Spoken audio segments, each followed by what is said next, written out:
Hello, good morning students. Welcome to School of Achievers online tutorial. In the last lecture we had discussed about the important topic, that is the food chain and the food web. Today we shall proceed with the new topic and the last topic, that is the ozone layer and its depletion. How the ozone is being formed, how the ozone protects the UV rays coming onto the earth atmosphere, as well as we shall also see what are the consequences by which the ozone loses its property, or why there is a depletion of the ozone layer day by day with the increase in the pollution, or what are the gases responsible for that. Now in the previous lecture we had talked about the food chain and the food web.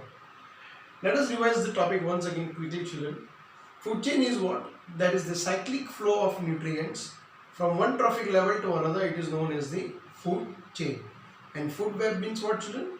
Complex form of food chain is known as the food web, children. Now the other one, that is the various trophic levels, that is the organism which are being placed from one energy level to another in the food chain. It is known as the trophic level.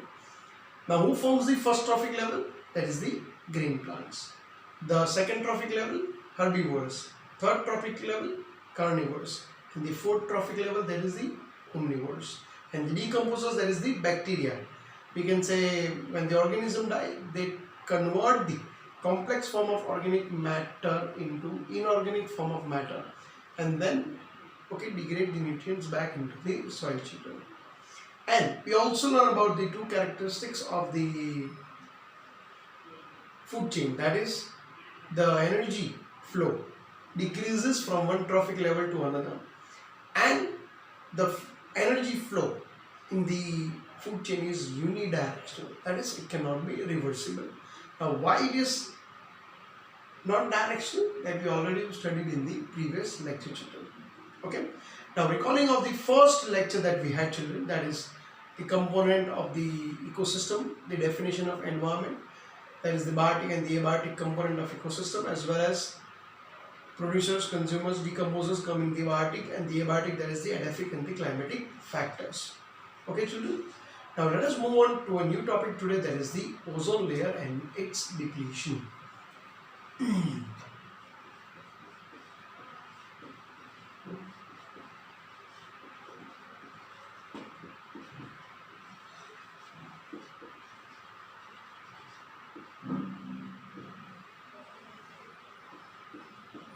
Now, ozone layer and its depletion. See, in the 9th standard, in the chapter of natural resources, you people have studied that there are various types of the layers, protected by the earth, we can say, starting from the atmosphere, hydrosphere, lithosphere, but they are in the natural resources as well. So, moving from the atmosphere, that is the troposphere, and from the troposphere, there is another layer known as the stratosphere.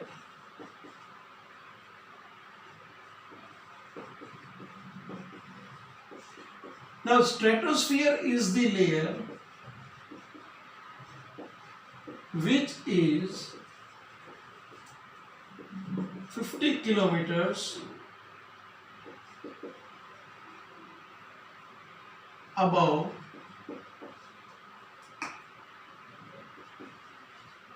the atmosphere. So we can imagine, children, like this is the land, so this is the, we can say, atmosphere. So from atmosphere to 50 kilometers lies the which one, children? Stratosphere. Now, from the stratosphere there lies, we can say, the ozone layer. There lies the, we can say, what, children? Ozone layer. Now this ozone layer has a formula of, we can say, O3. Now it is quite astonishing to know that this ozone layer has a molecular formula of O3. Now normally up till now we have studied the oxygen, that is diatomic molecule of oxygen constitute the what class? Molecule of oxygen, we can say. But how this is being formed? Okay, let us discuss the formation of the ozone layer, how it is being formed, and what is the process behind that. Okay, So children, you are clear with the concept? That is, ozone layer is located where? In the region of stratosphere, which is 50 kilometers above the, we can say, earth surface or the atmosphere, children. Okay.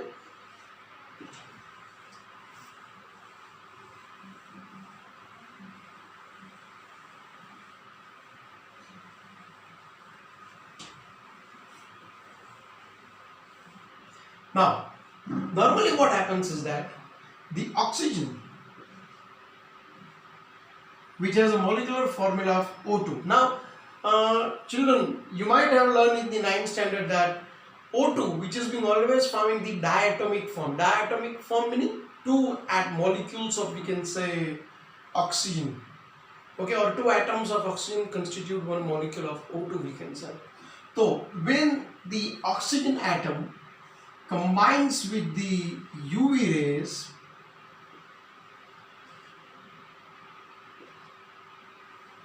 or when the UV rays come in contact with the oxygen, it split into monoatomic oxygen.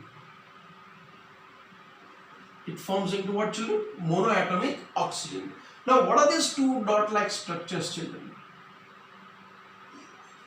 These are nothing but the valency of the, we can say, the oxygen, or the two outermost electrons of the oxygen, as because oxygen has an atomic number of what class? 8, and has a electronic configuration of 2, 6. Okay, so for that reason, okay, the two electrons which are being left, they are being kept over here, children. Okay, now when this monoatomic oxygen combines with a molecule of oxygen, we can say, forms the what class? O3, and this O3 is known as the what class? Ozone. It is known as the what, children? Ozone. Now, the splitting of the O2 in the presence of UV rays form the monoatomic oxygen. This monoatomic oxygen, when combined with the oxygen, forms the O3. Now, this whole process is known as the photodissociation. Okay, it is known as what class? Photodissociation or the photolysis. It is known as the what, children? Photolysis. So this is the formation of the ozone layer, we can say. Again, I am repeating the whole process, that is photodissociation. That is, when the O2 comes in contact with the UV rays, it splits into monoatomic oxygen. This monoatomic oxygen combines with the O2 and forms the what class? O3, which is commonly known as the what class? Ozone. Now, what does the ozone do? It absorbs the UV rays coming from the sun. Now, sun sends, or we can say, throws the heat and light energy, we can say. But the rays which comes onto the earth's surface, some of them are harmful, children. And these harmful rays are known as the UV rays. These UV rays, they are being absorbed by the ozone and again dissipated or reflected back through the ozone, we can say, especially the UV rays, we can say. Now, what is the wavelength of the UV rays which is being absorbed by the ozone? That is 210 to 300 nanometer. Wavelength are of UV rays. Okay, so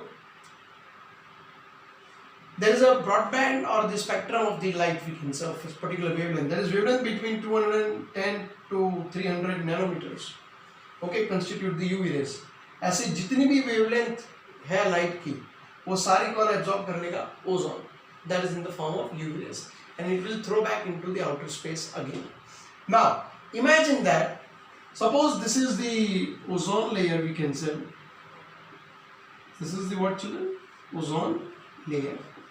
Now, this ozone layer, we can say, has somewhat thickness, but due to the releasing of the pollutants and the chemicals in the atmosphere, this ozone layer gets depleted, means the layer or the thickness of the layer decreases, we can say. Because of the decrease in the ozone layer, the ozone does not we can say, absorb the UV rays. So in order to, okay, protect this ozone layer, there are some stringent steps that the government has taken. Now, what if the UV rays enter into the Earth atmosphere?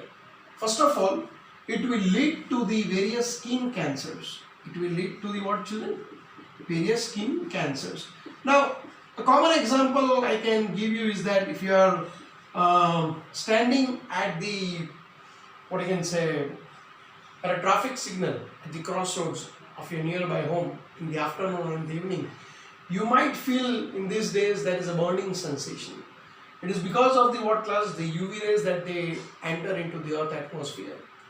And what are the other consequences that I already told you? That it causes the skin cancer. It destroys the plants and the animals. It destroys the what class? Plants and the animals.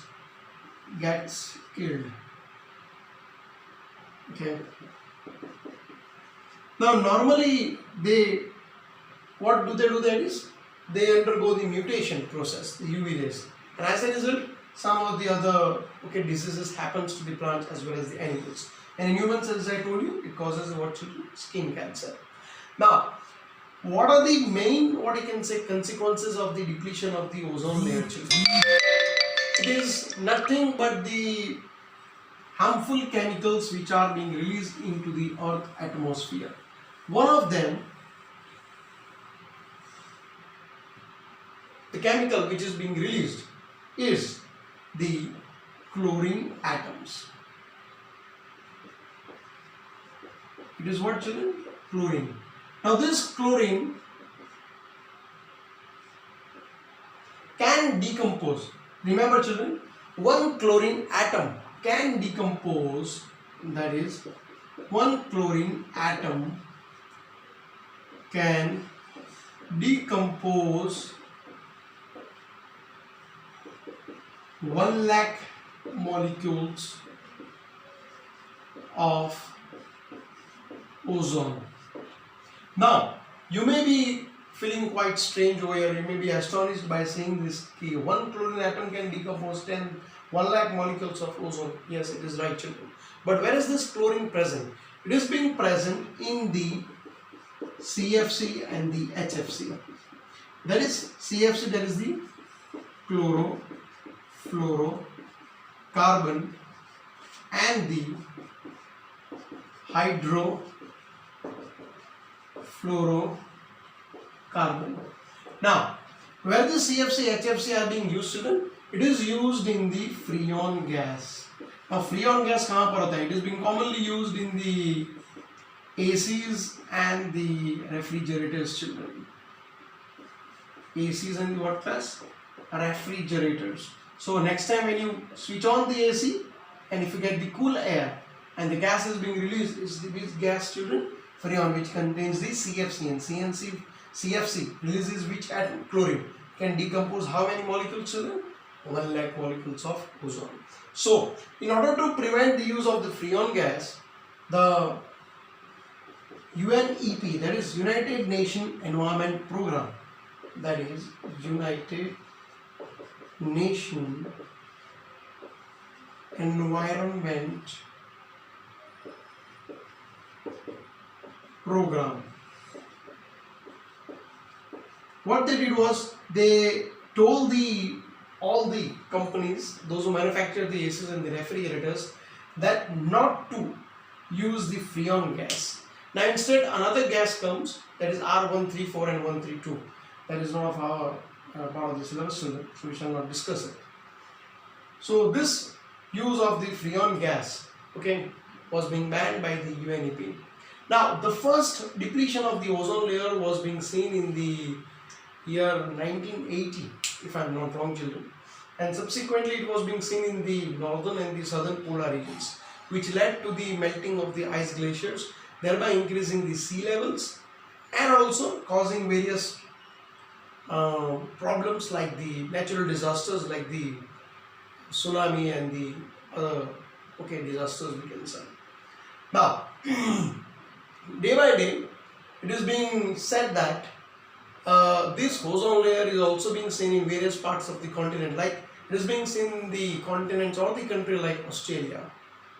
As because in Australia, some people they are prone to get the skin diseases caused by the UV rays, we can say. But as you all know, this recent time as we are staying in the home because of this COVID-19, uh, miracles are happening in such a way that the ozone layer is healing by itself. Why? Because of the photolysis. Okay, and for that reason, uh, the ozone layer thickness is increasing day by day. So we can come to know that because of the pollutants and the other harmful chemicals that we use, the thickness of the ozone layer decreases. Okay, and as we all are not going outside, so the nature is healing, right? And you can see the results. Now, the other question that is a hot question that you need to think and search, that is global warming. Now, we all have studied global warming in the 9th standard, children. Global warming is a boon or a curse to the nature. That we need to find out. Now, in my opinion, it's a boon. Why? That you all need to find out. Okay, so if you do come to know, or you have some articles, just send us the link in the Google Classroom, children, so that I can refer it and I can get back to you, children. I'm not telling to everyone, but those people who are keen to know that why global warming is a boon or a curse to human beings, that is what you need to find out. Now, this is the, what you can say, a theory that has been put forward by some scientists, but it depends upon the perceptions and the views of the different people's, children. Okay. Now, the last topic, that is why do we need to protect our environment?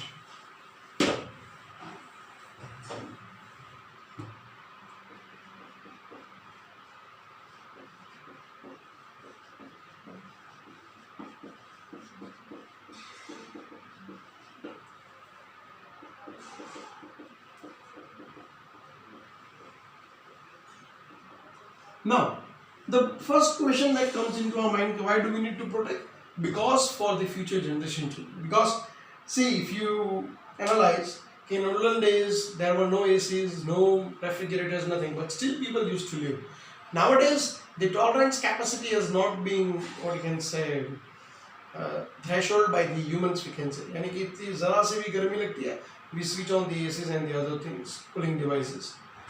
So why it is so? See, temperature was also being the same in the olden days and now also. 45 तब भी था और अब भी है ये. But the thing is that because of the depletion in the ozone layer, the various harmful chemicals which are being released in the atmosphere, okay, the depletion takes place, the UV rays enter into Earth atmosphere and the temperature increases, we can say. As a result, what happens is that we are being threatened by some natural consequences, or we are facing some natural disasters. The one we are facing right now, but it's not because of the pollution, children. Now, so for that, we need to organize the waste by which we deplete or we remove from our household. Now, normally in the first lecture I told you that is the waste are of two types, solid, liquid and the other gas. Solid again are type of two types, that is the degradable and the non-biodegradable. Now imagine if you do segregate the type of waste, again there is the wet waste, dry waste, then the degradation of the waste, or the people, those who are working over there, those who are being in charge for the, segregating the waste, they will feel very much ease and they will help to bury the biodegradable items at one place and the non-degradable items at the other place, you can say. So you people as a student, you need to take an initiative. You need to spread this awareness amongst your friends, relatives, your society, the locality also, so that the people get aware and we can have a sustainable environment. We can have the what, children? Sustainable environment. Now sustainable environment meaning what, children? That is development of the human race, but without harming the environment, or to protect the environment. That is known as the what, children? Sustainable environment. Okay. So by this we can come to a place, or we can reach up to a level wherein we can progress the human mankind as well as we can protect the environment at the same time, children. I hope you all have understood this topic and it was quite very easy, children. Now what you have to do is you have to read the textbook very carefully, children, the PDF that I already sent you in the Google Classroom.